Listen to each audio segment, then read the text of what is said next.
show.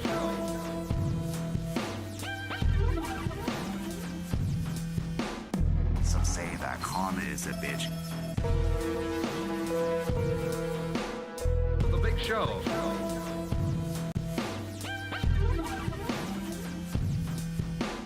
Some say that karma is a bitch. The big show. I'm not ready. God damn it out. All right, welcome everyone to the Creepypodcast. I am Jake Harper, and I'm joined today by Gamer's Mentality and Dr. Joe Jones. That's me. I thought that was me. Damn you. It's a cryptid story. It's a changeling. Shapeshifter. We're going to be talking actually today about, as Joe just said, cryptids and cryptozoology and their influence on creepypasta and just kind of a little brief history on cryptozoology. And by brief history, I mean there really isn't much history about cryptozoology. Just a lot of crazy people who think... Yeah, I mean, I think that there's a lot of history to it in the regard that there's a lot of historic examples of it. Yeah. But I think, as far as the development of it, Yeah. I mean, I don't know if you have more to say about this, Jake, but I would just attribute it to general human paranoia. Yeah. There's actually, I got a little quote here from the man who... the actual zoologist who had coined the term, Bernard Heuvelman. He, it wasn't so much of a term, but or so much of a quote, as he had said that all folklore and things of the such, things that are part of a culture's traditions, as fanatical as they are, somewhere deep behind all the crazy magic and whatnot, there is a grain of truth. Mm-hmm. So they might be seeing a dragon, or they might be talking about a dragon, but in reality, they saw something else that inspired them to make the story of the dragon. Yes. Yeah. Well, in my personal opinion of cryptozoology, it's interesting because we have done so much studying on animals and animal kind and all sorts of creatures out there, and we're still finding new things. Yeah. Whether it's something incredibly silly and stupid, like a semi-different colored lizard, or something much, much more grand, we're always constantly finding new stuff. And I guess that's why cryptozoology is such an interesting topic. However, I'm going to be a hypocrite with that interesting topic later on in this podcast, and I think you all are going to see why.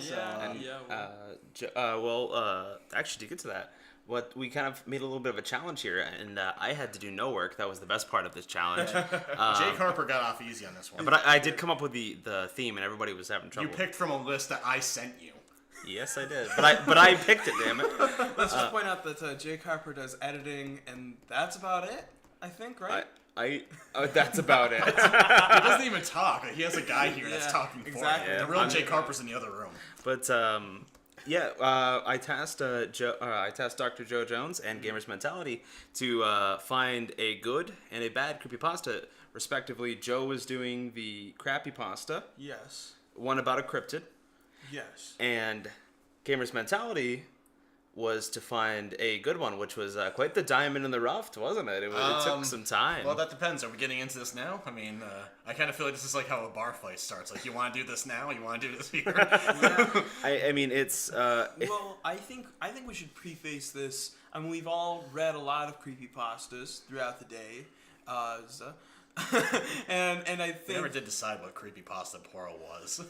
Yeah, we never did. There's a lot of things we didn't do, guys. I just think it's with the S, because that's an internet creepypastas. There we go. That's official. Yeah. Trademarked. Urban Dictionary.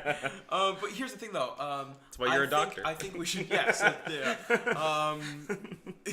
We won't get into whether or not it's linguistics that I got it in. Whatever you're doing. Cryptozoology. My dissertation was on the plural for creepypasta.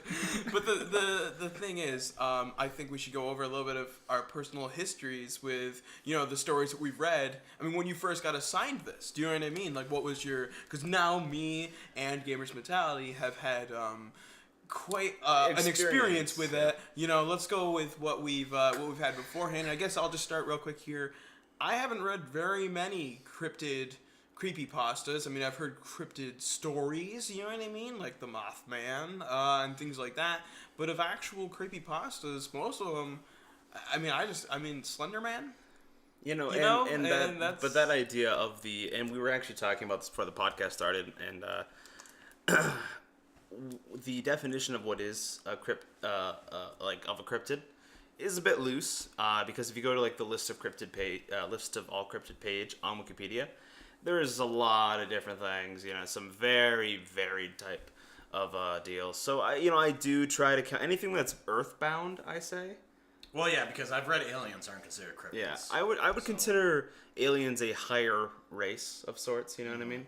Another planetary species. So, I mean, to put it in layman's terms, I guess that's the best word I can come up with right now. I mean, cryptids are, you could almost say like the Yeti, the Wendigo, Sasquatch, Chupacabra, Loch Ness, those kind of things are cryptids. Yeah. It's kind of like it could be human, but it doesn't necessarily have to be of a human thing. It can be anything. It like can a be beast. it can actually be something fantastical, like something like a fairy, a shadow dog type thing. Right. Anything, even some could consider a werewolf a cryptid, So in that theory then, I mean, the Creepypasta smile dog? You guys have heard that, right? Maybe. Yeah, That one with the picture of the dog. You think that could almost be a cryptid? Yeah. Because I mean, the picture is what's the haunting part, but I guess the dog in the picture is supposed to be with the. I feel. I don't know. It's like, kind of a loose. I feel like it's kind of loose, but at the same time, maybe. Yeah, maybe. It's hard to say. As we're saying, like Mothman has, that's one of the cryptids that I found the most interesting because of the backstory with Point Pleasant and stuff like that. Sorry about that. The Mothman, I felt like it's so different. Like some people said it's an alien, some people say it's a ghost, some people say it's a demon, some people just say it's a literal giant moth person. Yeah. So the definition of what makes that if that's a cryptid, then really anything can be a cryptid. As far as I'm concerned, you know what I mean. Fair enough. That's anything that's I not am a found. cryptid. Yeah, anything that's not found, but you're found. No. You're on the grid. Son of a bitch. I'm sorry, gamers mentality. I know we're all paranoid and we don't want to be on the grid.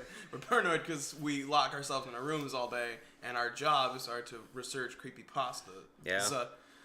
I just realized. You guys aren't getting paid. I just realized what's off about it. Yeah, okay, editor. We don't have. I just realized what's off about this whole thing. We have lights on. I just now realized that. Oh, well, if kind you of weird. Al, if you want to, or Gamers Mentality, or Al, if you'd like to go over, we want to go over the good one first? I thought we were going to start with what I was going to present, and then we can go to the crappy. But unless Dr. Jones has a different idea. No. In fact, actually, I have a unique way of addressing, because I had a large amount of the crappy pastas, how we're going to do this. So, I think Gamers Mentality should head up to our home plate here. And oh God! And lay it on us. So, Gamers Mentality, you were tasked with, finding a good creepypasta that was in relation to cryptids. What did you find? Lay it on us. How did the search go? First off, let me just a little personal information about Gamers Mentality. You guys gotta get to know me a little bit. Cryptids are not my favorite story. All right. Whether or not you two have any different opinions on that, that's fine. The same opinion. Literally Cryptozoology, in my opinion, is one of the most boring topics of creepypasta. And it's not even because, I don't appreciate a good beast in any horror movie or any horror story. I just feel like it's all been done, and it's all mostly related to gore factor. And I think I may have said this last time, I can't remember, but gore doesn't scare me. It disgusts me. I don't like seeing it, but it doesn't scare me. And a lot of cryptozoology stories are heavily based around, tearing someone apart and, bloody claw marks on a door that can't be explained. That kind of, cliche aspects. With that said, Dr. Jones, since you brought this question up to me, I did do a very extensive search on finding anything that would even be remotely different about a cryptid story. I hate to say it, but my search was not as fruitful as I originally pegged it to be. I did come across some ones that I think other people really enjoyed. For instance, you both have heard of the Rake. Yeah. Yes. Okay, so to give you guys a kind of a quick lowdown, I mean, the Rake is sort of a slender creature with, I believe, an arm that's, I guess, a very sharp, almost disfigured, elongated arm that's essentially meant to kill people. So I read that story. I came across it, which I thought was sort of interesting. I kind of thought for some reason the rake reminded me of Slenderman. I don't know if you guys got the same feel from him. No, definitely. Because of the elongation and how he seemed to act. Subhuman nature as well, Right. kind of implies to it. But it was kind of cool because like one of the parts of the story that I remember reading is that apparently the rake speaks the name, and actually the guy wasn't killed by the rake. The guy in the story that I read killed himself because he was actually afraid of what the rake would do. Because how it essentially works is that he goes to sleep every night, and the rake seems to be getting closer to him. Like at first it starts off like whisperings in the night, then it kind of you can hear him at the door, then you can hear him, and then I guess one night he wakes up and the thing is looking at him, and then he killed himself that same day because he was afraid of what the rake would do the next night. I kind of thought that was okay. Yeah. Like, you know, that's terrifying. it does because it's a good pacing. It's a good idea to, you know, it starts a story, and it's the fear of you almost build your own fear. Yeah. Yeah. I mean, we don't know what the rake was going to do. We can only assume it's evil, but it wasn't ever directly said the rake was evil. We just assumed it was. Yeah, what if this is that, you know, hitchhiker, or the truck behind you flashing the lights because there's an axe murderer in your backseat? You We're know, talking what if the about rake- cryptozoology. What if the rake is trying to save you from Slenderman behind you? Maybe. You know, like he's just he's really slow. Oh, can I bring up a quick little creepypasta or crappypasta thing? Sure. A trope. Go for it. It actually kind of ties into cryptids. You know, a lot of times they have characters in these. You know, the rake, Slenderman, Right. the things of the sort. Jeff the Killer.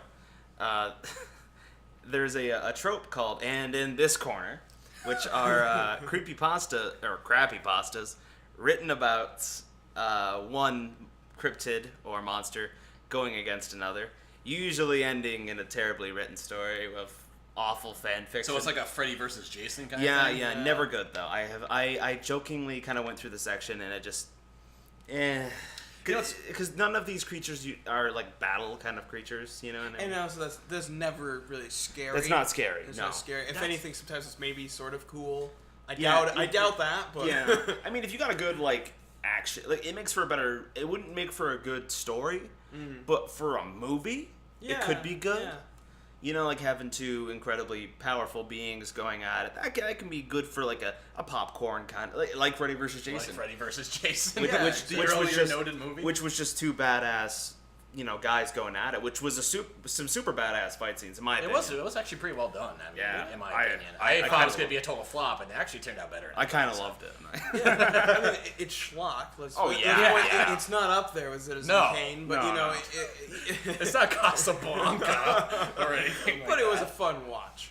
You know, it's actually funny too. If I can take you guys back, you said Mothman. Interestingly enough, this is actually one of the few cool things I thought about cryptozoology, is that, like you said, many things are documented, and it's possible that one cryptid is another cryptid. Example: I read the Mothman story. Because the Mothman is a very popular story. It's a very popular cryptid, especially with creepypasta.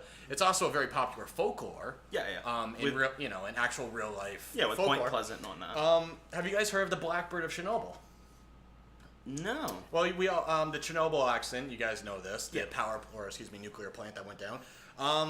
I don't want to completely. I can't remember the exact details, but many people claim they saw what appeared to be a black bird.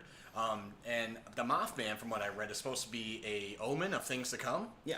And so many people saw the black bird in the sky as an omen to the nuclear disaster of Chernobyl. And it's actually been tied in together. Many people believe that the black bird of Chernobyl is actually the Mothman.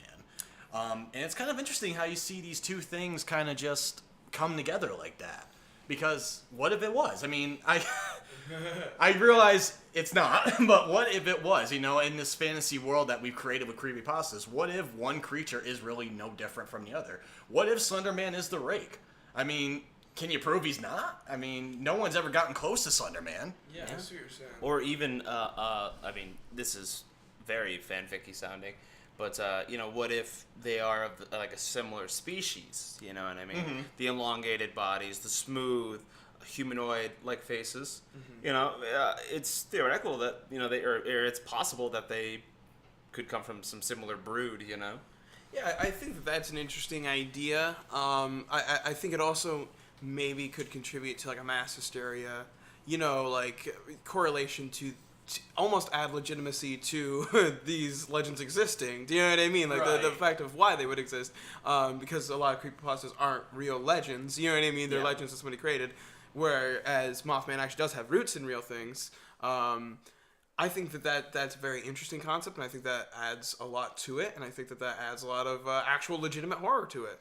Yeah. And I think thank you, Gamers Mentality, for actually bringing a positive light onto cryptids in general. Actually, an interesting light. Yeah, it is well, it is interesting too, actually, and I'm gonna kind of debate you on that because many of the cryptids I read were actually from common folklore or legend, which actually is what bothered me because I feel like I couldn't find something original when it came to cryptozoology, and that's one of my biggest problems. Like, I realize maybe I'm asking too much here, but it felt like everything I read was like just the same stuff. It was the Wendigo, it was the Mothman, it was I can't remember, there's a few others off the top of my head, but I felt like everything was just based off something that's already been done before, off common folklore. And even now I'm looking at the list in front of me. I mean, you can see, the Wendigo's up here twice. The White Wolf, which I've actually heard of many legends of different wolves in culture. I mean, that's not a very uncommon one at all. That's from Dragon Age 3, actually. Dragon Age 3, there we go. And I felt like that was my first big problem with cryptozoology, is that if you've read one story of Bigfoot, you basically know every other story of Bigfoot. This kind of, I think that Bobcat Goldthwait, Yes. had directed a Bigfoot movie. I recall this. Yeah, and it's a handycam type found footage. I like the idea of a Bigfoot found footage film. He didn't do it very well, but I love that idea. Like the idea of the Bigfoot found footage, because it's so absurd. Because Bigfoot is so and I'm sorry if you guys believe in Bigfoot, but there's no evidence, and Well, there is in Grand Theft Auto San Andreas. Yeah, I can also kill him in Grand Theft Auto 5. Yeah. And in Red Dead Redemption, and he cries when you do it. He's in Red Dead Redemption? Dude, in Undead Nightmare, he shows up. Well, actually, multiple Sasquatch show up. Sasquatch Eye. No, actually, I looked up the plural for Bigfoot, and it's not big feet. It is just Bigfoot, like moose. There are 5 Bigfoot over there. But yeah, they do show up in Red Dead Redemption. It's really sad. Yeah. You killed all my people. Yeah. It's Is that John Redcorn or the Sasquatch that I was doing? Both could really apply, unfortunately. So, I guess I'm going to steal the camera again. The mic. Sorry. We can edit that, maybe, if someone actually does edit it. Bang, bang. Shots fired. I'm kidding. I love Jake Harper. I really do. But actually, I read one story I want to bring to your guys' attention. It's called Set Me Free, for anyone who wants to look it up. I like this story, and I'll tell you why I like this story, because it was this weird story about a Latin historian teacher who essentially meets a friend of his to uncover the mysteries of a notebook that they both found together. I don't know if you guys have ever heard this before. And the person in the story, I won't spoil it, but is a common one we've all mentioned. In fact, we've talked about him just a minute ago. However, they never say his name. The whole story focuses on the creature, it focuses on who he is, and it focuses on their journey to him, but they never once directly say it's that creature. They never once say it is for sure him. It's all these clues and hints that relate back to the original legend of that creature. And I kind of thought it was clever. That sounds cool, and obviously I won't make you spoil it, but when this microphone goes off, I want to know. Oh yeah, totally. I won't spoil it for the people, but that are listening, because we spoiled way too much last time. Yeah, but it's a called lot of short ones too. I know, and we did spoil Russian Sleep Experiment, like the longest one. like and we made a point out of you should just read Russian Sleep Experiment. Like you should take a whole day and set it aside and read that one. Going through and spoiling a bunch of short stories. Yeah, like the 4-line creepypasta. We're like, well, we'll just skip to the end for you. Yeah, right. Take that burden off you. But like I said, it's called Set Me Free. I do recommend if someone wants to check it out. It's a nice little spin on a story that's been done, but without necessarily shoving it in your face on who the legend of the story is. And that's probably one of the few I could actually recommend out of all this. Because honestly, I mean, let me just read to you guys a title. I won't even tell you the story. Jake, I sent this to you a long time ago. But this one is called The Six-Legged Rape Centaur. Well, to be fair, guys. Now, I know centaurs are known for that. A six-legged rape centaur would be terrifying in real life. It would be terrifying. But a six-legged anything? But where's the mystery of this one? Like, set me free. It's like, okay, what's this about? Six-legged rape centaur? Well, I wonder who the villain is. Yeah, what if they hit you with a twist? We're the villain in six-legged rape centaur. We're hunting down. We were Comstock. That's the thing. Oh, man. It all comes together now. All right, so I guess if I want to just kind of wrap up my side of this, I don't like cryptozoology, and I think I brought this up to you guys. Is it me? Is it cryptozoology? Am I a complete creepypasta snob, or is it just poorly written schmuck that everyone else just seems to like? I stand by my convictions. I don't like cryptozoology. I think this is just one of the worst things you can do for creepypasta stories. I don't find anything original. I think it's all the same story. Insert your own demonic monster here. And that's really all I could think of. There's a few nice ones that have a nice twist here and there. Some of them have a nice pacing to them, which makes them better. Mm-hmm. But most of these are just, the classic, it's a shadow in the woods, it's a creature I can't identify, it's got large teeth, it rips apart people. Yeah. I don't like cryptozoology. So can we kind of like, I want to kind of point out an issue I'm having with this in general, kind of looking at this page you have up. And it's, if these were just about the given names that I'm seeing here, that would be fine. But the fact that they're putting the name on as the title kind of annoys me, because we already know what the fuck it's gonna be. Where's the fucking money shot? I agree. That's the whole point, is like the build up. So then when you get the big surprise, it's like, holy shit, it wasn't a bear, it was goddamn Bigfoot. Well, that's why I'm excited to Could you imagine if they, like, at the beginning of M. Night Shyamalan's The Village, if they said based in 2000 or something like that? But exactly, imagine if it was called, Village in the year 2000. Yeah. You know what I mean? Like, imagine if The Happening had, like, an old cheesy 50s title, like Attack of the Trees. That'd almost be better. I think I'd like it more. I'll let you guys take a guess on what the crying statue is about. I'll let you guys try to guess that story. I bet you. Wait, is that about a six-legged rape centaur? You got me. It is. I didn't even read that one, honestly. That one and that the was my statue. first one I read. But you're right, Jake. Actually, that's a good point, because it does take away a lot of the mystery. Like, I mean, just looking at this: Bigfoot, Black Beast, Candlewalker, Darkwoods Demon, Demon Cat of Guana, whatever, the Denver Demon, Guadalupe. The Donkey Lady of San Antonio. That one I'm actually kind of we should read that one. The Donkey Lady of San Antonio. Can you read aloud to us? Can I? That depends. How long is this thing? Well, you can. While you're doing that, Gamers Mentality. Sure. I'm going to switch the microphone over to Joseph, Dr. Joseph of Jones. Okay. So my job was to find creepypastas, and I mean, let me go out here, guys, and say something. I found too many creepypastas, and to be honest with you, it's kind of hard. It's a poop to sift through some of this stuff, and a lot of them I did not finish. I'll be honest with you, even though most of them are pretty short. I'm sorry. I mean, like, just some of the grammatic issues are just too much for me to waste my time on. But I'll give you some of the things that are just more some shiners, you know what I mean? Some large scale issues, I guess. I mean, there are funny things, but large scale issues. I think one that I've read, it's called the Koi and Da. That's the name of the monster. They're trying to go for like a kind of like a mythic legend. Native tongue. Yes, like the Yataglanchi or something. Yeah. You know, like actually, just I can some. see that kind of pronounced. Yeah.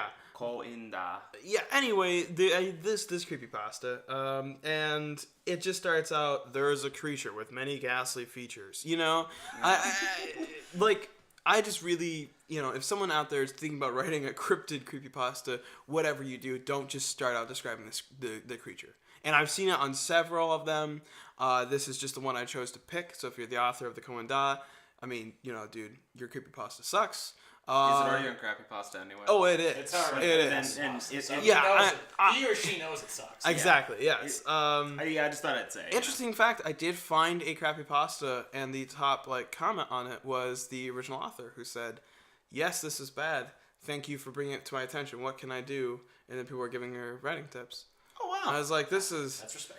Yeah, so I was like, wow, this almost makes me feel bad. The internet sometimes has good though. I doubt it. That was like the one example. I got no proof. Yeah, so the Coen Da also, I mean, it does things like it wants people's flesh and things. Like, it's just... Very, very corny. Yeah, I'm not a huge fan of it. Another interesting one, just to give you... Okay, so first of all, the amount of cryptids that just rip off other things. I think Gamers Mentality pointed out that was a big issue with it. This is one that's called the Seamstress. Okay. And it is essentially... what is that movie, Jake? I believe it is Speak Now? No. What's it? It was made by the guy who directed Saw. Oh, I know what you're talking about. And she turns people into puppets. It's got Donnie Wahlberg in it. It does.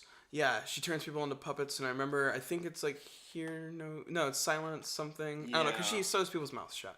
And this is the same exact story. I mean, it's just... It's just they ripped it off and sold it as their own. Yeah, and then, I mean, this is... Check out the first line here, where they really set the area.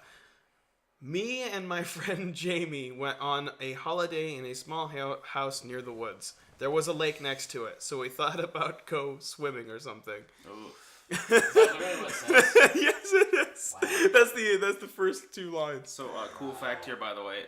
The movie was called Dead Silence. Dead Silence. I was so close. Yeah, I was thinking somewhere near that, and then I was like, where? I'm missing a word. Yeah. I was thinking of Deathly Silence. So here's the thing. There's another one called Smiley, where they ripped off another movie that was actually called Smiley. Yeah, and they just ripped it off. Oh, is that the gore mask? Kind of thing. He's got like a smiley face and like slits for eyes. Yeah. I think he has a knife. I call it a gore mask. Yeah. And the Creepypasta is pretty much just a retelling of it, and a lot of people got upset at that. Oh. And I mean, understandably, I'd say. Plagiarism is bad. I'm just kidding. But it's so rampant with cryptids. Plagiarize. If you're gonna create a cryptozoology, either make it suck or do your own original thing, but don't plagiarize. Well, also, if you plagiarize, you can be removed from the university if we see fit. Oh, sorry. Yeah. Well, off of Jake Harper's banhammer of life. I am God. I'm actually going to take a reverse order here. Typically, I give you guys the first line or two, just to give you guys a little assessment. I'm gonna give you the last line of Miss Pencilneck. Well, actually, no, I'll give you the first one, too. It starts out with, I used to live in a village in a wooded area. Can we just,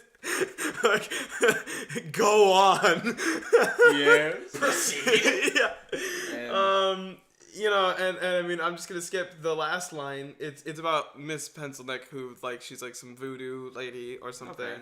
The last line is, she watched my corpses burn and then walked away into the distance. And yes, it does say my corpses. Oh. And first of all, who doesn't have spell check at this point? Yeah. Who's gonna upload some? I just it's just that hurts a little bit. And overall, I think that's an issue too. Is with cryptids, they have an issue starting it out. Because either they just they go into it way too fast. Do you know what I mean? I think that, as Gamers Matati pointed out, one of the better ones that sounded interesting to me was they start out as a character story, and then the cryptid plays a part in it. The majority of horror films that are actually good at doing that, I think that's where people need to start. Instead of just saying, me and my friend were walking down the street, and then this monster came along, and then that's when things pick up, Can I give a little bit of writing advice real quick? If only I can also throw in some thoughts afterwards. Oh yeah, of course. A little bit of writing advice. The people are trying to focus too much on the monster and not enough on the characters around, because if you're gonna make a slasher film or any form of a horror film, for people to actually care about the people that are getting murdered, or even the murderer, you need to have these characters that we care about, or even if we want to see them die, you know what I mean? they shouldn't just be cardboard cutouts. We need to have an investment. We need to have an investment because it shouldn't be about us wanting a character to die. I don't like slasher movies for that reason. A lot of times, it's like, oh, they were having sex and smoking pot. We should just kill them off, or they're bullies or whatever. I'd rather see people who I like trying to get out of a situation that's really terrifying, legitimately awful, like Paranormal Activity. Actually, I mean, people really distract from Paranormal Activity. Yeah. But it's just a normal couple. Yes. They're nice, and if anything, the husband's just, he's a little bit of a jerk sometimes. But really, he's just really trying hard to figure stuff out. To be honest with you, I think Paranormal Activity was one of the most realistic and endearing couples I've seen in a lot of, in a broad range of cinema.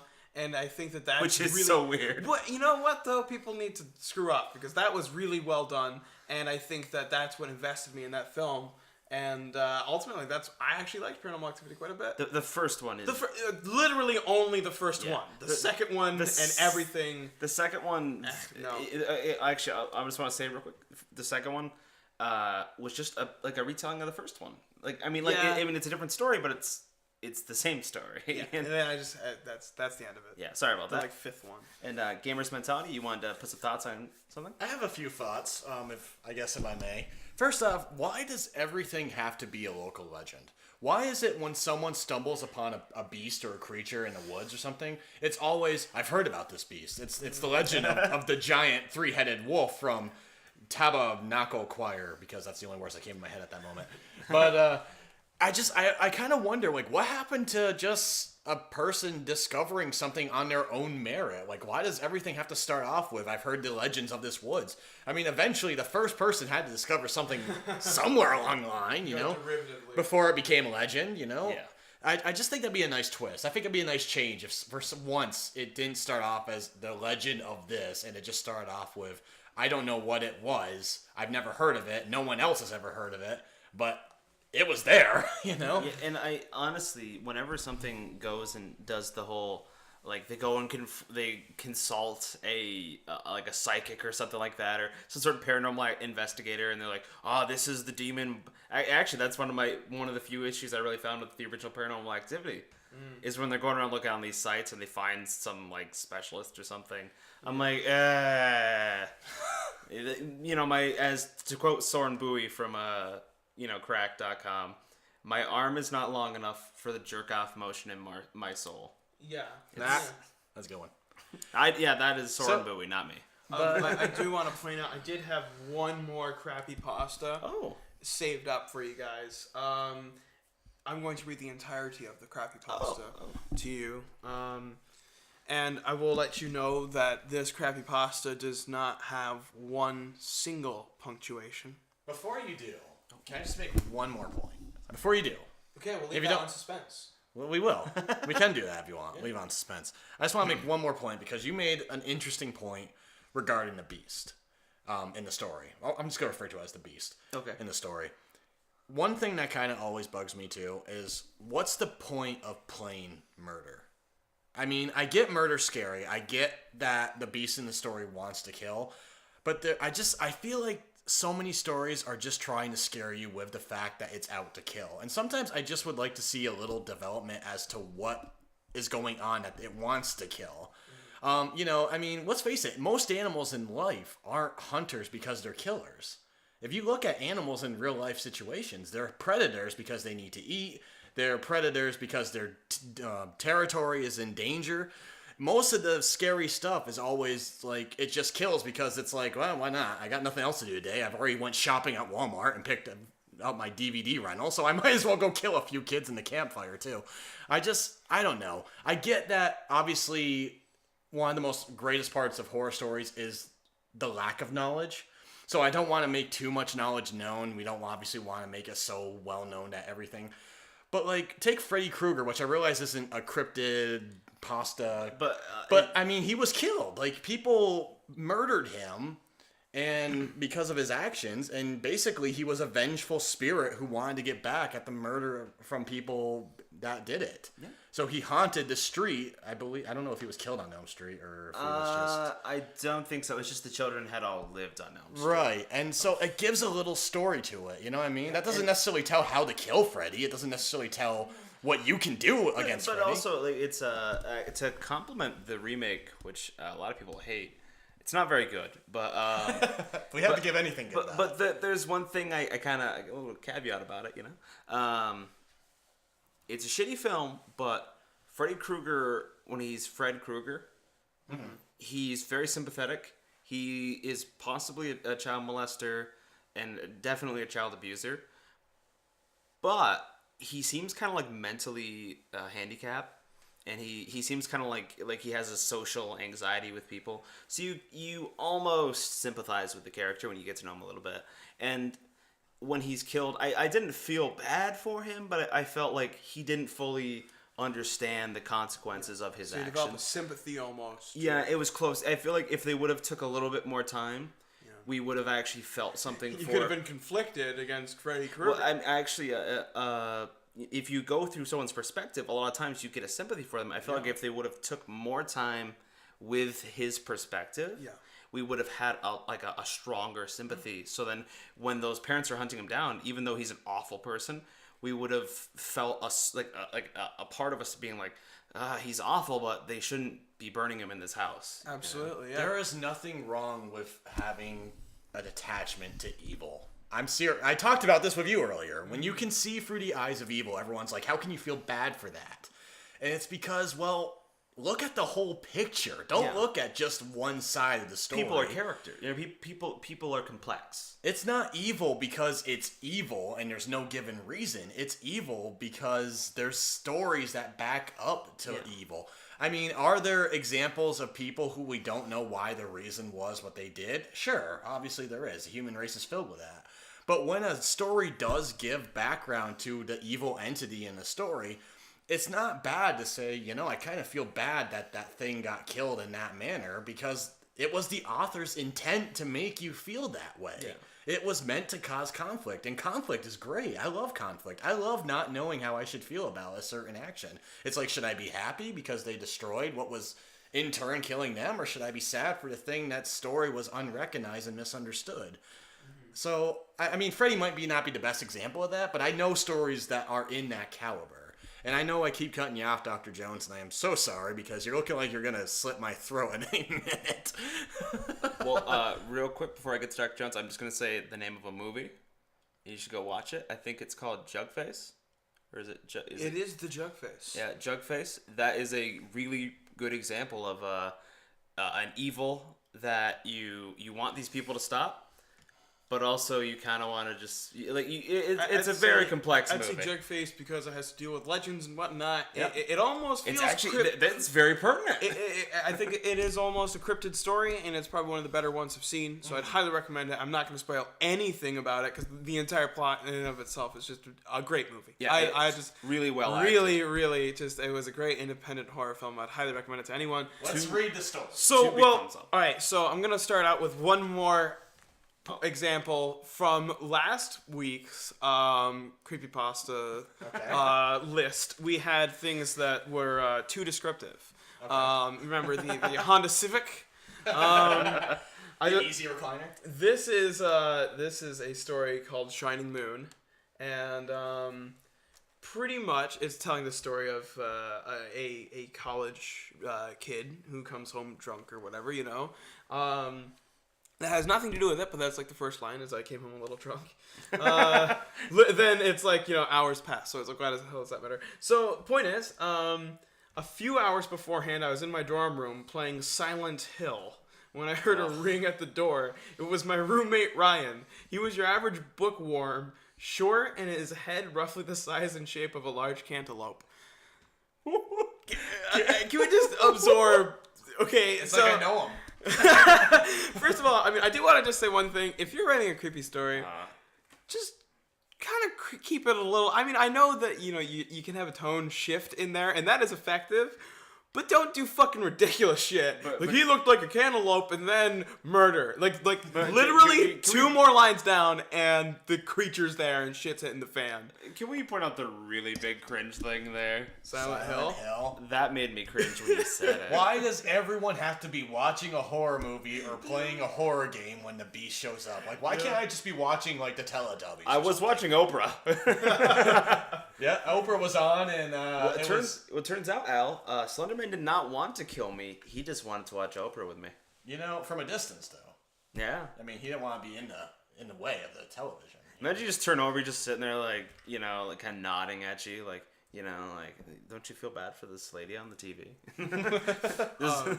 You know, one more thing I'm going to point out that's going to be unique to these cryptid pastas, creepypastas, is a lot of times they're trying to sell the creature. So there's one called Black Hail, and all they do is repeat the name of the monster. You know, like, the Black Hail murders. And then it's like, then the boy came in and he kept saying Black Hail. Black hair. And I was like, yeah, thank you for the red rum there. Yes. No, that's what it is. No, that's exactly what he's trying to rip off.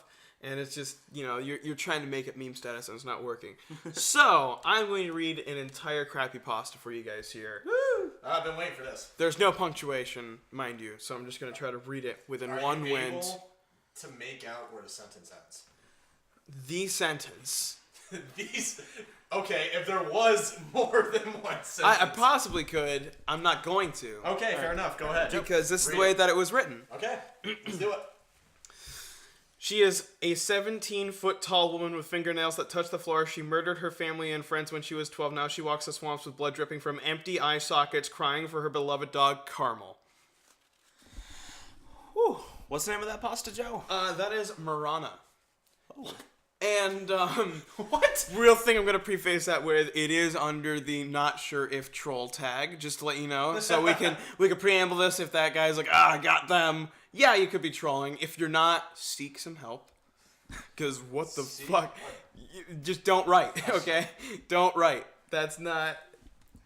Oh, God. That was possibly the worst. That was possibly the worst that I read. Oh, yeah. And I just thought I'd let you guys know. You know, that does get close to that not sure if troll kind of thing. Yeah, absolutely. Like I think Gamers Mentality had brought up the little pumperschnickel in the last one that we had. Yeah, and I read one that was very similar to that. I mean, it's like why we don't like between the two of us, Joe, we don't really like Sharknado and stuff like that. No. We don't like parody movies, really. I like Meet the Spartans because I'm stupid. Yeah, I mean, I think you know, if certain times, you know, like there are dumb things that will make you laugh. You know what I mean? There are things that will appeal to you. But in a bad way. horror movie is a bad horror movie. You know? Yeah, I mean, I also just think that it's laziness, and you're trying to capitalize on the fact you're like, well, I couldn't make a good film, so I might as well just make the worst film that I can make. Yeah. It's annoying to me. You know, it's so lazy because the jokes are like stock jokes that are pushed so far, like you know. That it's achieved sort of a meta level of sarcasm. Yeah, and it's so annoying. It is. You like, yeah, I get it. You know your movie's bad, but that doesn't, because you know it's bad, does not make it good. It's the, just because you're parodying something does not make your thing any smarter, any better than the thing that you're parodying. Absolutely. So, we're going to come back to the story that I was originally going to look up because I was reading off titles, if you guys recall, and I came across the Donkey Lady of San Antonio. Ah, yes. So, first off, I want to start with this, all right? Now, you guys know that when someone throws parentheses into a story, that's kind of like, it's almost like an afterthought kind of thing, right? You know, like if I say, like, she had golden hair, parentheses, not that I was really looking anyway, but then end parentheses, you know how people tend to do that in stories? Yeah. So this is one of the sentences here, all right? Now, the way I heard it, back in the 50s, a young woman had been in a fire. Parentheses, my wife says she heard the donkey lady had lost 2 children in that fire and that her husband had started it. End parentheses. That's an afterthought? Yeah. That's the story! That's exposition. That's exposition. That's part of the story. And this is not a creepypasta. This is a creepypasta. This is one that made it. Allegedly. Allegedly. How is that something in parentheses? That's like me saying, And I saw my friend Jake. Jake was actually murdered last year, but I mean, I saw him anyway. I don't know why. I feel like if you're gonna do that, it should be done to like a full extent. You know what I mean? Like that should be how you write everything. It literally feels like the guy just forgot that little part and had to throw it in there and was like, "Oh wait, I should probably mention this happened." And he could have done that very easily with like a comma or something like that. Yeah. You know, and it makes me kind of wonder why. Did he like kind of go to another point afterward, and he just didn't want to throw in another sentence? No, the next sentence is she was left horribly disfigured. Because, you know, a young woman in a fire would come out of that fine. So, Al, actually, do you mind telling me what the Sure. donkey lady of San Antonio actually was? well, Just kind of a brief synopsis. Sure. The Donkey Lady of San Antonio. First off, I'm not quite sure why they had to throw in San Antonio. I guess they needed a location, and that sounded the best. But basically, from what I read, it sounds like a woman who was in a fire, and the fire had basically disfigured her to a point where she had a droopy, baggy appearance. This is a quoting, by the way. Her fingers had all fused together, leaving dark stumps or hooves, because you could have just said stumps, and that would have been fine. Disfigured and totally insane, she stayed mostly in rural areas of Bexar, or pronounced Bear, excuse me, because that's necessary, and terrorized anyone who approached her. As children, when we could stay out on summer nights, we would describe what we thought she looked like. But you just told me what she looked like. You just told me what she looked like, and now you're telling me that the children are telling me what they thought they looked like? So by the end of the story, do they? The story kind of goes that it was, I guess they met her in the woods. She jumped on the hood of their car. The father basically hightailed it out of there. And this is all kind of like a campfire story scenario where one friend's telling the other, and the friend laughs it off like, ha ha ha, and then they take him over to the truck, and the trunk's all dented in, and the windshield's crashed, and there's paint scraped off. But, you know, basically implying that it wasn't just a campfire story. It was all real. But, I mean, that's pretty much the whole gist of the story. So this story is pretty much legitimately just... It's a meta campfire story because it is just two guys talking about a horror sort of scenario. You know, that's like well, according to the beginning of it, because it kind of splits up, it says, growing up in San Antonio, I was always fascinated by local urban legend and ghost stories, which, I mean, how many times have you heard that beginning? Even going as far as visiting a few haunted sites or some rumors, specters, yada, yada, yada. And then it says, here, I will post my experiences in the accounts of my friends and acquaintances that have experienced the horror of these legends. You know, I see what they were going for, but if you're just gonna put one example, it kind of That experience of all my time. There was one story, one guy. You know, who showed up. I always kind of hate when they take too many forms. Like, it feels misguided in the way of, you know, like, okay, this is my first person account. That also happens to be a journal. That also happens to be a police report. That also happens to be a campfire story. You know what I mean? Like, I'm not saying that you need to just pick one or something, you know, because I understand that there's certain ways you can, you know, try to...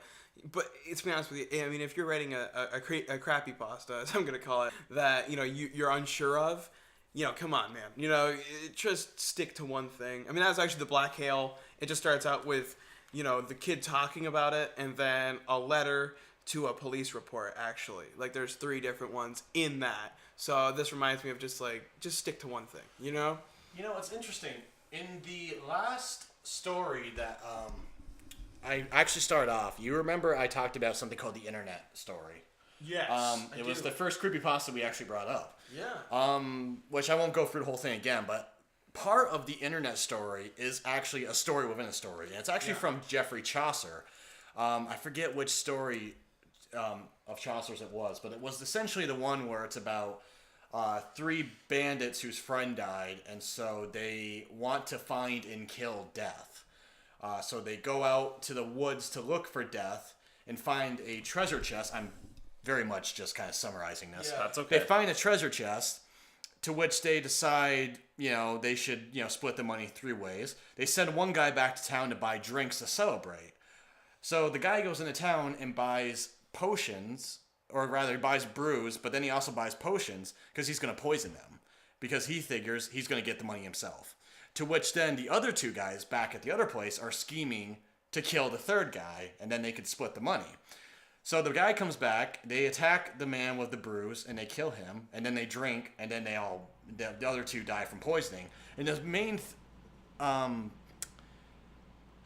what's the word I'm looking for? Moral, thank you. Of the story is, if you go looking for death, death will surely find you. Oh, yeah. And I almost feel like that's how these cryptozoology stories play out. If you go looking for death, or if you go looking for the creature, you're going to find death. I feel like it's a kind of almost like the basis of the formula. Almost like Chaucer wrote out how a horror story kind of works. If you go looking for it, you'll find it, and you're not going to like what you find. Yeah, I think that's definitely a very common theme, whether or not the writers are aware of it. You know, I think that it's almost a subconscious, complete prediction of the formula of the strong majority, the very strong majority, mind you. Like, Gamers Mentality really cracked it, I think. I think you're right. The idea, actually, I can't think of too many that even in horror movies that go against that general idea. You know, I kind of want to find what that Chaucer tale is called. Well, actually, Joe, to bring it back to Paranormal Activity, that's not about that. They didn't go looking for it. No, but Blair Witch is. Blair Witch is. Which a lot of people compare because of the found footage nature. Absolutely, yeah. I mean, I would consider those to be the two most, famous, impactful found footage films because, Blair Witch is kind of the first one that really surfaced. Popular, yeah. And then it went away for a while, found footage. It wasn't a big thing. Paranormal Activity came out, and then it was, okay, let's spam the market. Yeah. Because these are really easy to make. Well, and because of their nature of being found footage and being real people, it takes away from that character aspect of movies where in real life, obviously enough people are complex characters, but they don't wear it on their sleeve. Yeah. You could be a raging alcoholic, but you don't wear it on your sleeve. Are you implying that I'm a raging alcoholic? No, Listen, you that have hits close, man. You have a doctorate. You're all right. But yeah, I think that's an element of it, and also another large element of it is that they can Craigslist search for their actors. That's actually a really good point. Yeah. No, but back to creepypastas. I do want to point out that Gamers Mentality was right one more time on the fact that I also read one about the Easter Island heads turning alive. So a lot of times it is linked to reality. I guess I was kind of incorrect on that, at least a retelling. I actually did find it. I believe it's called The Pardoner's Tale. I believe that's what it's from. I know Chaucer kind of wrote almost like a large grand story, and these are kind of tales from that story. Yeah. I believe it's part of that, though, The Pardoner's Tale. Just kind of looking it up because I wanted to give a little feedback on that one. But, so yeah, I mean, that's just, I was just kind of thinking about that, and that kind of just struck my mind as being kind of a basis. I mean, everything kind of has a foundation. I almost feel like that's a foundation in the works. Maybe even before Chaucer. I mean, for all we know, this could be going on way before Chaucer ever decided to write that story, so you never know. I mean, So, gentlemen, we've hit a little after the 50-minute mark. Is there anything else we'd like to discuss before we send off to oblivion? That's where we go when this isn't recording. We just don't even exist. Yeah. We exist in a plane that is filled entirely with us, a computer, and only the two websites, Creepypasta and Crappypasta. I think, I guess in my final thoughts of this whole thing, like I said earlier, not to beat a dead horse, I don't much care for cryptozoology. When it's done right, though, it's done right. And I think we can all agree on that. If you can find a good story, like you guys mentioned, Jugfest? Jugface. When it's done right, it sticks with you, and it's done right, you remember it. But there's just way too many bad cryptozoology stories, and many of them are just, as you guys, reheated pasta, which we talked about bringing that term into this, which is basically, just to sum it up, pasta that's just been done and done and done, and it's the same thing over and over. While I don't think it's the absolute worst thing you can write about, I see why people write about it. It seems like an easy thing to start off because, we all think about the beast, the boogeyman, that kind of stuff. So it seems like a very easy topic that people think is going to be something they can just dive into. It's almost like easy to do, hard to master. Yes. So my final thoughts is I don't discourage anyone from trying to write a good cryptic story. I do kind of encourage you to try to find an original story instead of just using the same old characters. But I am going to tell you right now, it's might be easy, but it's very, very difficult. And that's, I guess, my final thoughts regarding cryptozoology. Easy but difficult. Easy but difficult. Yeah, I would say, this is Dr. Joe Jones, and I think that the thing is, I agree, mostly with what Gamers Mentality would have to say about it. I do think that you're hindering yourself in a certain regard when you decide to do cryptozoology or cryptids, only because odds are you're going to want to describe a creature and you're going to want to take a lot of emphasis on it, when we all know that, really, as we've said in the first podcast, the less details, almost the better, in a direct relationship the majority of the time. And I think mystery is what's scary to the majority of us, so I think you're kind of putting yourself at a hindrance, and I think you're kind of typecasting yourself when you decide, I'm going to make this about this monster. I would say, if you happen to write a story, let it go in that direction, but start out with, just characters. I think that that's the most important part, is if we have an investment and we have characters, not just a creature, because then it's just watching a creature murder people. Right, like Jake said, definitely invest the characters. Build the story around the characters and let the creature flow into the story. Well, it's a natural storytelling device. You know what I mean? You get people invested in these characters, so then we care about what's happening to them.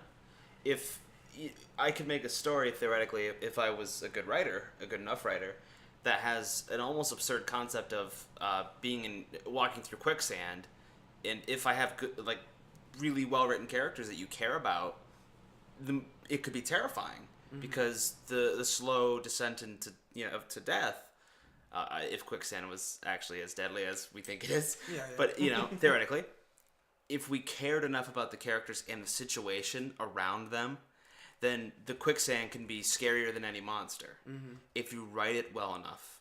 If you write the situation, the relationships in a complex fashion, not even complex, but in a way that we care, then the monster we'll care more about. And you don't need to be detailed even to make us care about people or to make us care about a situation. My final thoughts, though, on cryptids and cryptozoology. I think the idea of monsters and whatnot is fun and interesting.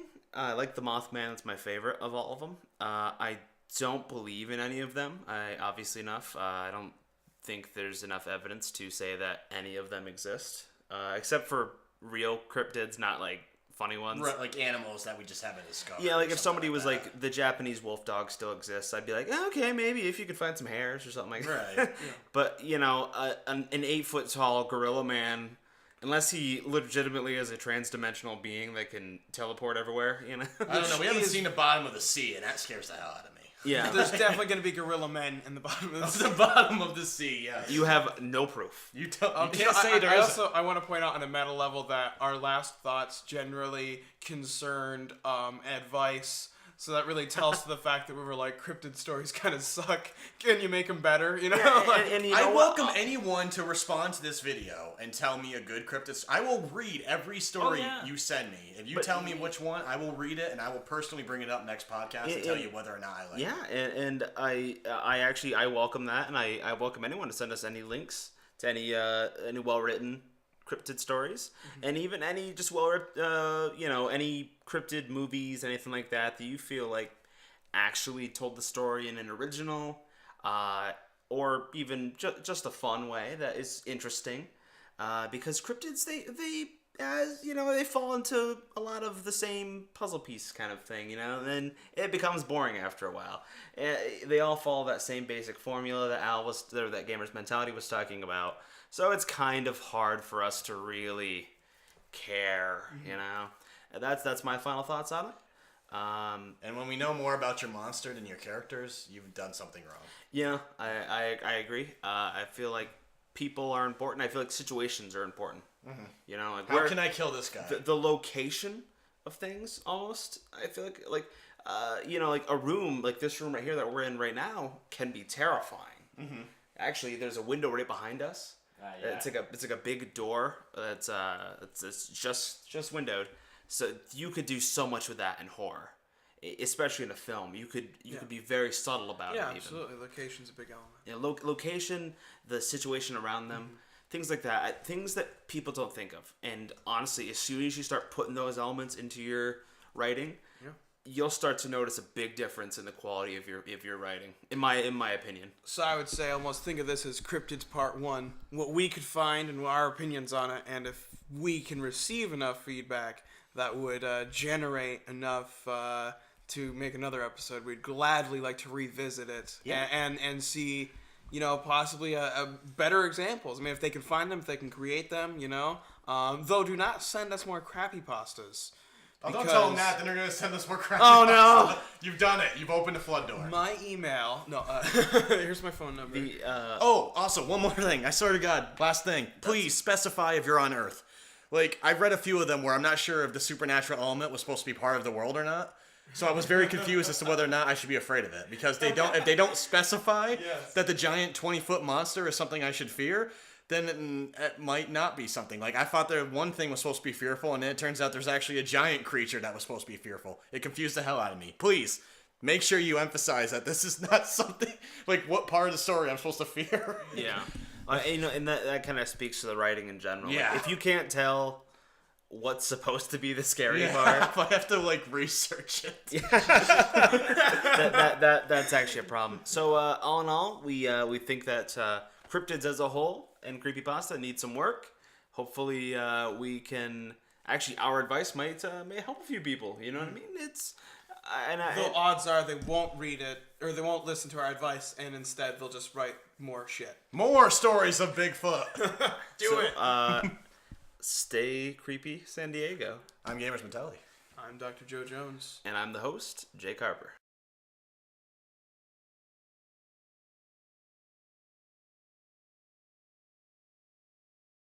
Nice people. Well, let's say nicer people.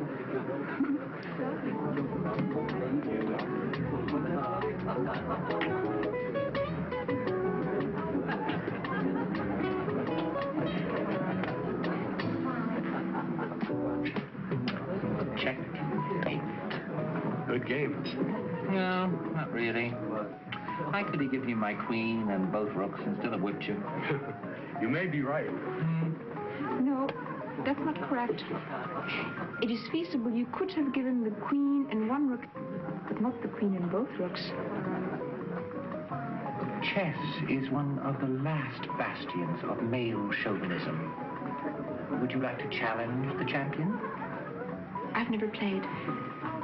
She has never played, and yet she tells me I am wrong. I've read the rules in the book on chess, and a very interesting book by Alekine. Oh. I had a friend once, never skied. He read every book there was. First day out on the slopes, broke both his ankles. This is much safer. You just sit down, sweetheart, and I'll show you the rules of the game. Thank you. This little doodad, that is a pawn.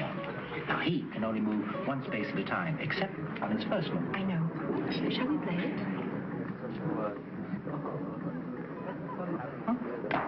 Well, they use the pacifier, but they refuse to be humiliated by discussing it. They wouldn't go that far, not even for science. Your Victoria is something extraordinary. You should see what she's doing to Frank Riley. I love it. I hope he doesn't beat her too badly. Dr. Brothers, I read your column every day. It's wonderful. Thank you. That's very nice. Excuse me.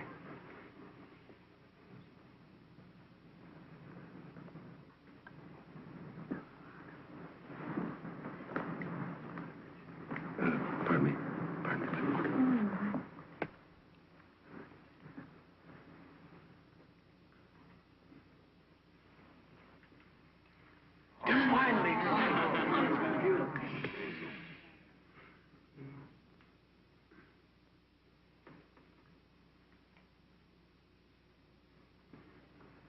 Excuse me.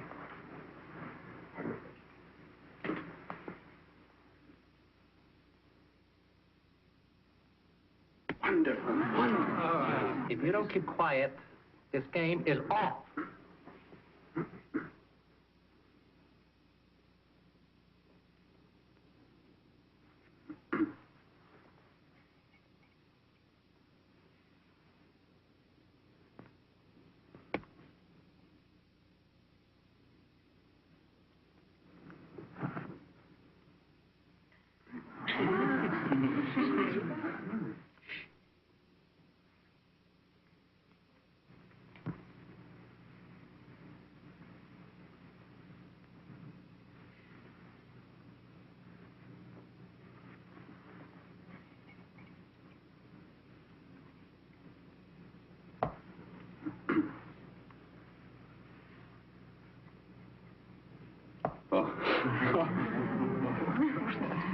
Quiet!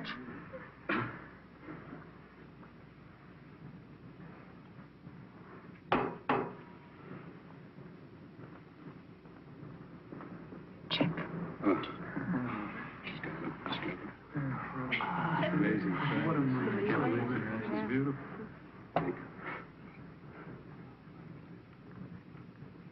Check.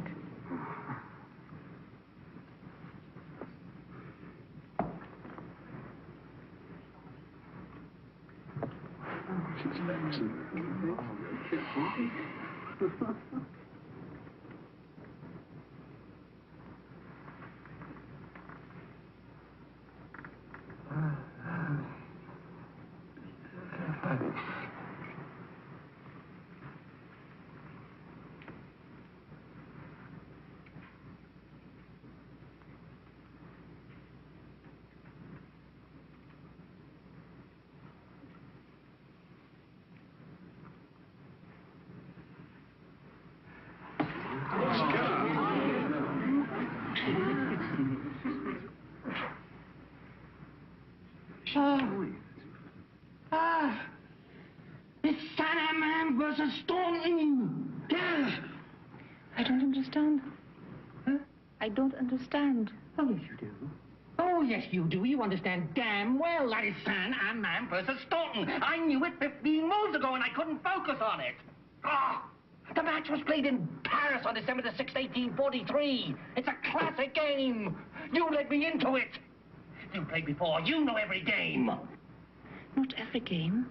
Well, you certainly know this game well enough. You let me win. You should have played Bishop takes Rook's pawn. I'd have had to resign. Where have you played before? I've never played. I've only read books. I've never played. I've only read books. You let me win! Oh! She let me win! Nobody lets me win! Get me out of here! Nobody! Ah!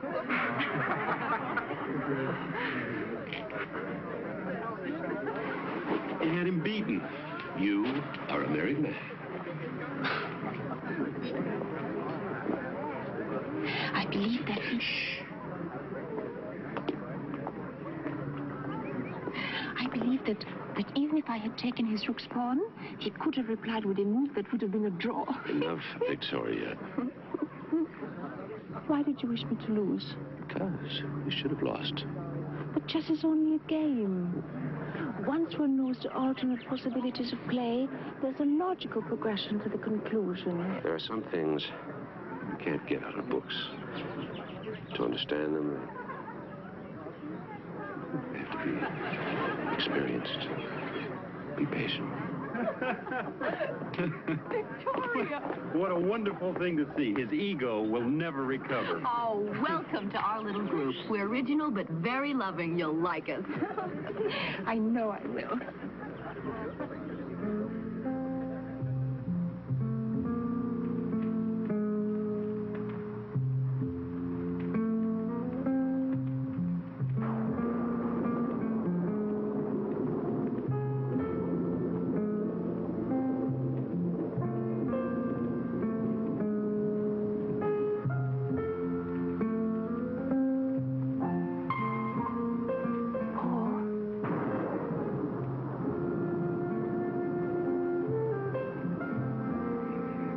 I want to learn,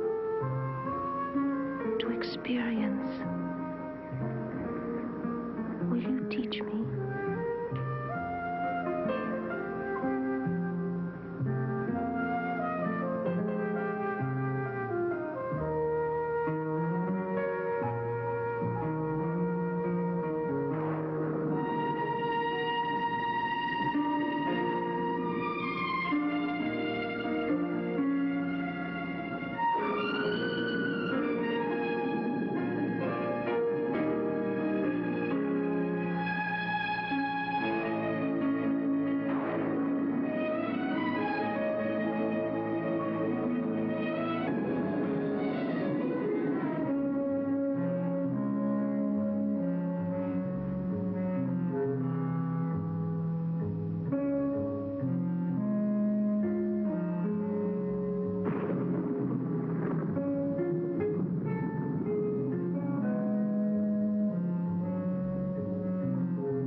exhibit.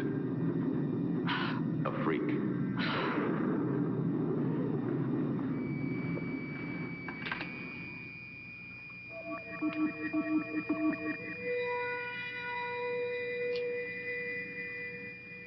February 24, 7 a.m.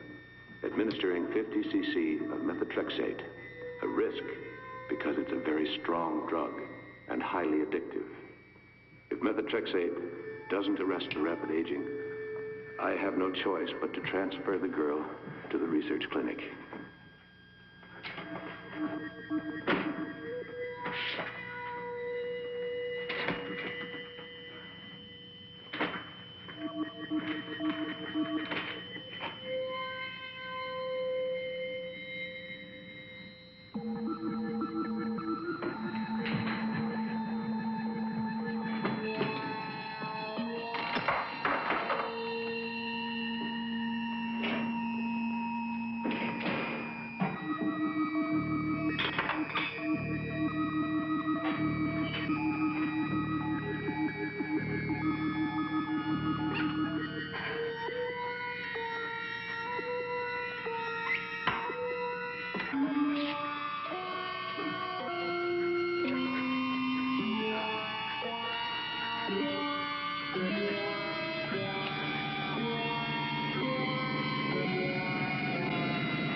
California's answer to Madame Curie this morning? Martha, you go through life as if you were constantly sucking on a lemon. Well, then I'll have to learn to sip nectar in the future. 2 impressive degrees. And she's how old? 25. Brilliant, obviously. Let's see, Nicole was 30 before she got hers, wasn't she? Martha, this is your home. You belong here. And now Victoria belongs here. It's a whole new life for all of us. Why not become a part of it?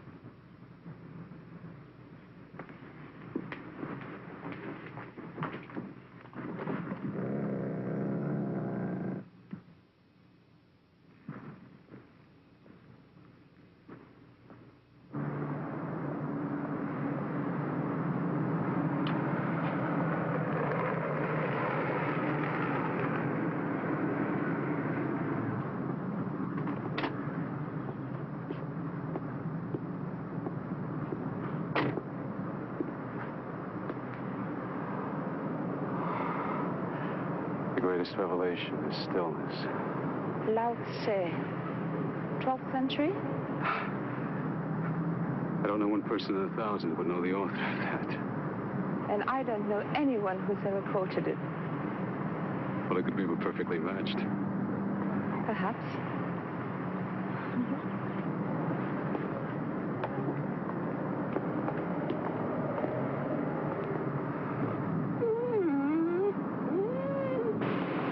Do you mean to say you control this entire operation? Yes, I do. My computer's a better company than most people I know.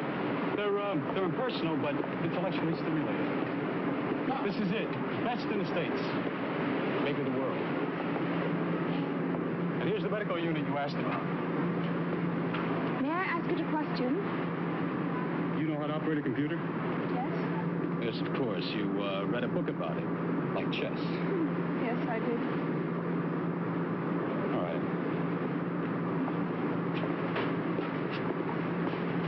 Now, type out the pertinent background data here, and then the question.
antidote.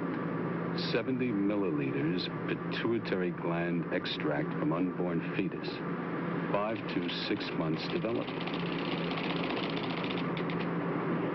Was the question as enigmatic as the answer?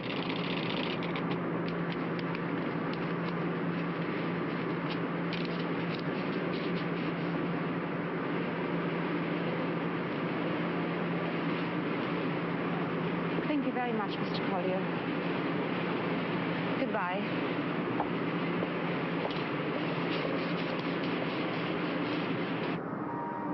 A 6-month fetus has a chance for life on its own. To experiment, fail at that stage would be murder.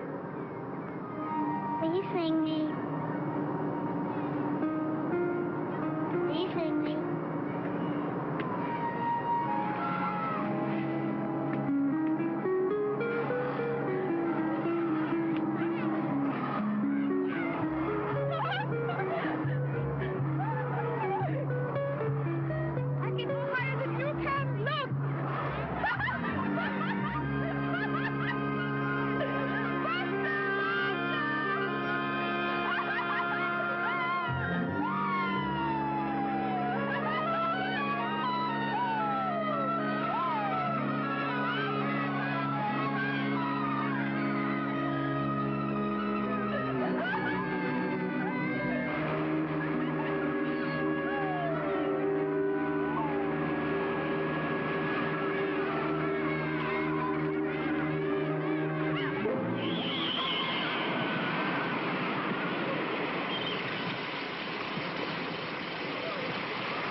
Your bouillabaisse is the best, Martha. Couldn't top it in one of the finest restaurants in Marseille. Thank you. It's nice to be appreciated. In the cookbook, La Rousse Gastronomique recommends a touch more tarragon. I'll get the coffee.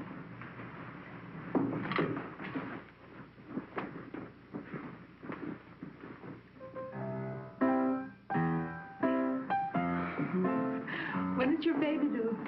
According to my calculations, I am 5 months, 25 days, and about 2 hours pregnant.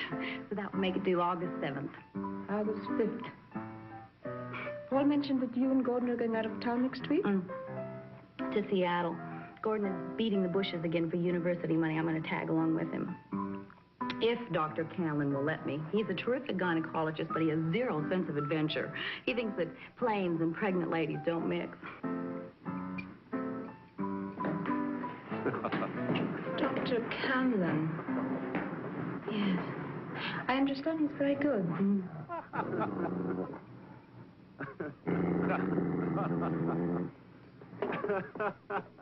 No, it's not my imagination. Then you took it the wrong way, Martha. What's the matter with you? I don't know what's the matter with me. I didn't take anything the wrong way. I can't stand to be in the same room with that woman. I am why? frightened.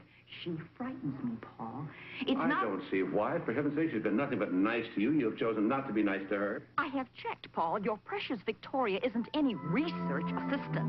She never went to the University of Colorado. Just who is she? I'd like to know where she came from. She's as qualified as I am. This has been my home for 15 years, but that's it. I'm not going to stay in this house with her any longer. You got to choose, Paul, between your assistant and me. And at 8 o'clock in the morning, I am leaving for Minneapolis.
Martha. She's dead.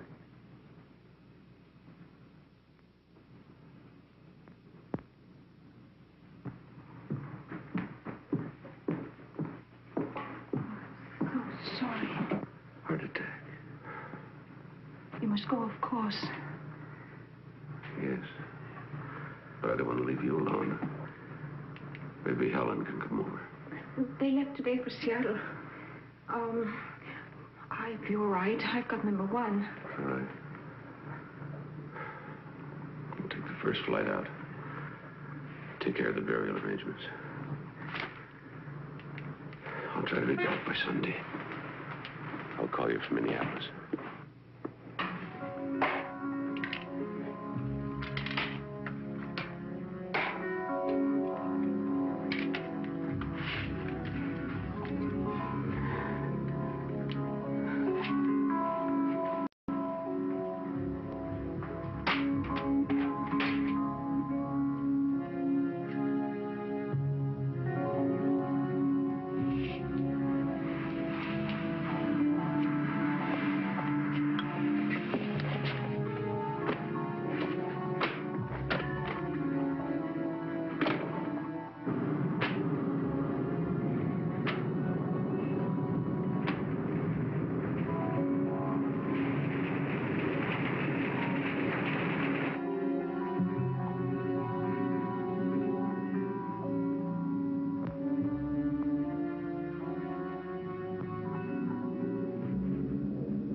Good evening.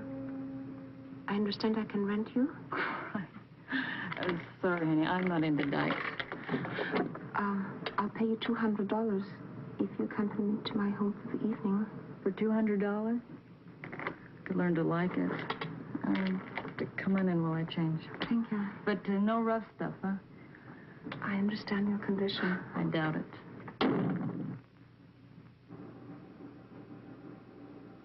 What do you mean it wasn't natural causes?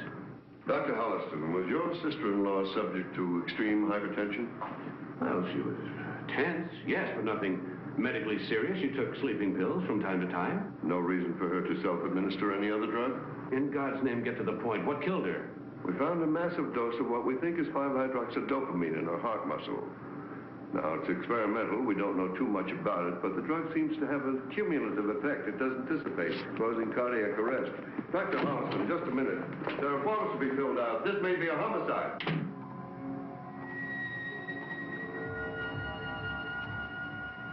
Paul? Victoria? Anybody home? Hello? No. Timmy.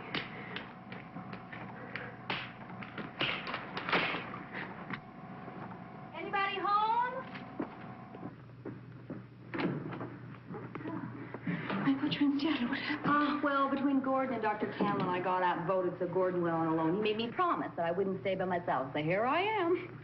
Please go, Helen. What's the matter?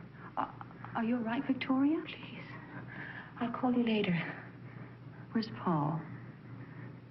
In San Francisco. At a medical conference. I'll call you, okay? Now, please go. Oh, you look so tired. Well, now, he is working you too hard. I'm going to make us both a cup of coffee.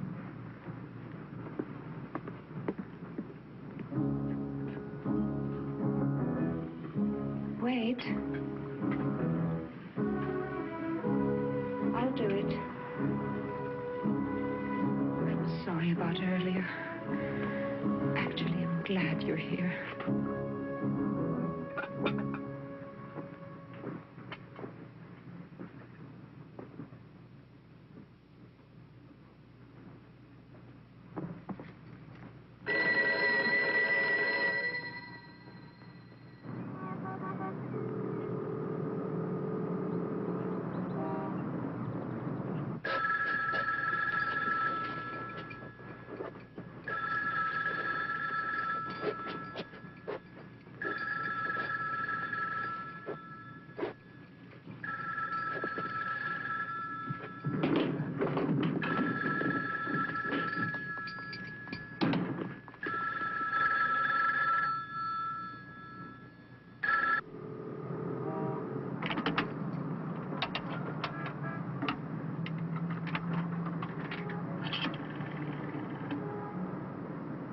Hello, operator. I want you to get me to the University Club in Seattle, please.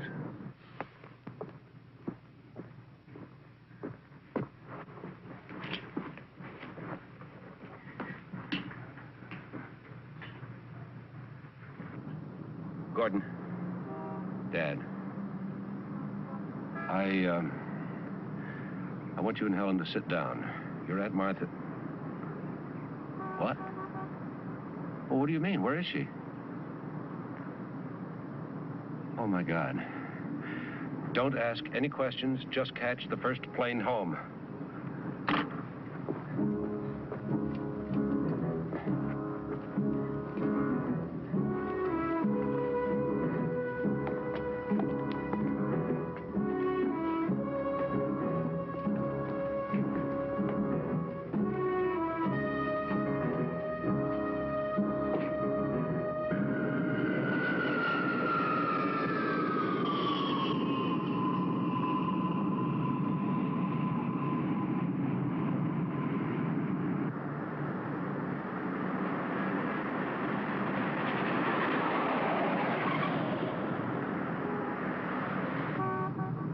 Why did you do it? To give life.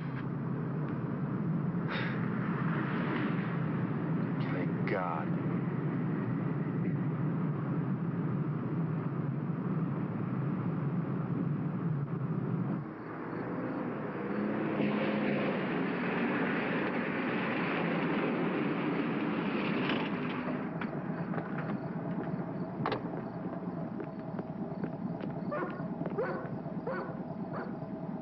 Down the basement.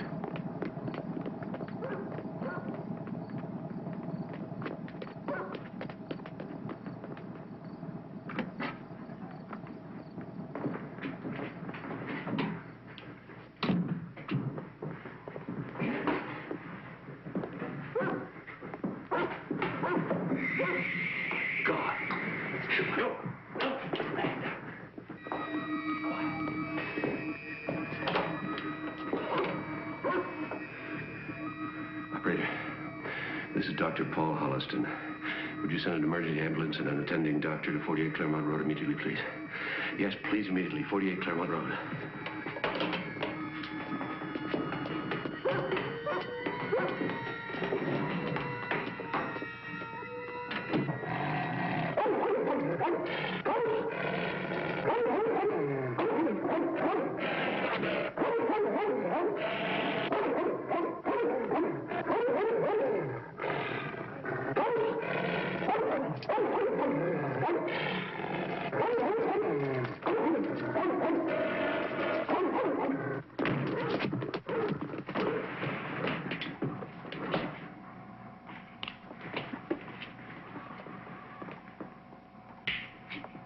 would be wise for you to leave.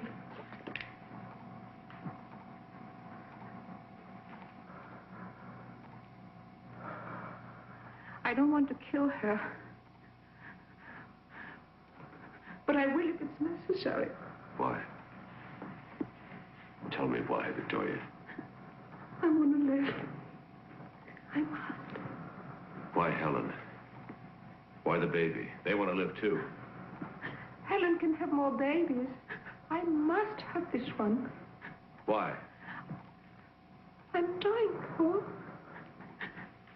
See for yourself. Why didn't you tell me? What could you do about it? Look at me, Paul. Look at me. Look closely. I'm dying. There was a flaw in your creation, and you thought you had corrected it. But I'm immune to imperfection. And I'm also what I believe is called a junkie. This is the only antidote.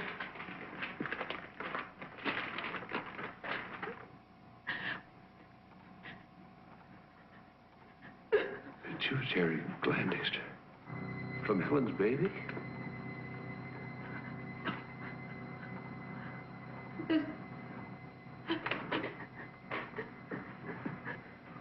What are you doing? I'm fixing you a larger dose of methotrexate. You're in pain. I'm here to help you, Victoria. No. Trust me. No. What I need, you can't get me. By your own words, you called it murder. Get out. Please. Get out. Please. Get out. I don't want to kill. I don't want to kill. I just want to live. Gordon, the oxygen.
Leave him.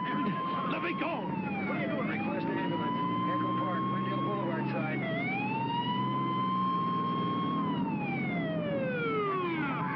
Quick fire over here. She's got to die. Back. No, let me go. You don't understand. Ah.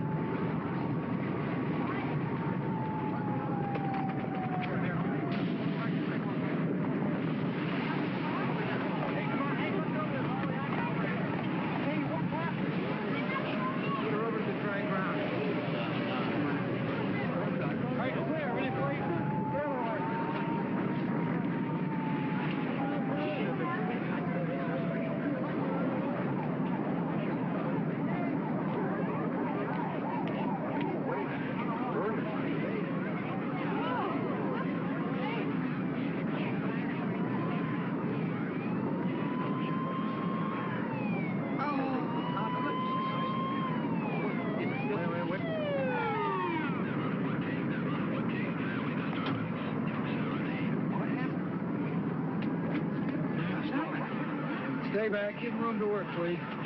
She's having convulsions. It isn't convulsions. She's having a baby. No, it can't be. It can't. It can't happen. Die. God damn you, die. Both of you. It's your baby. It's your baby. Your baby, too.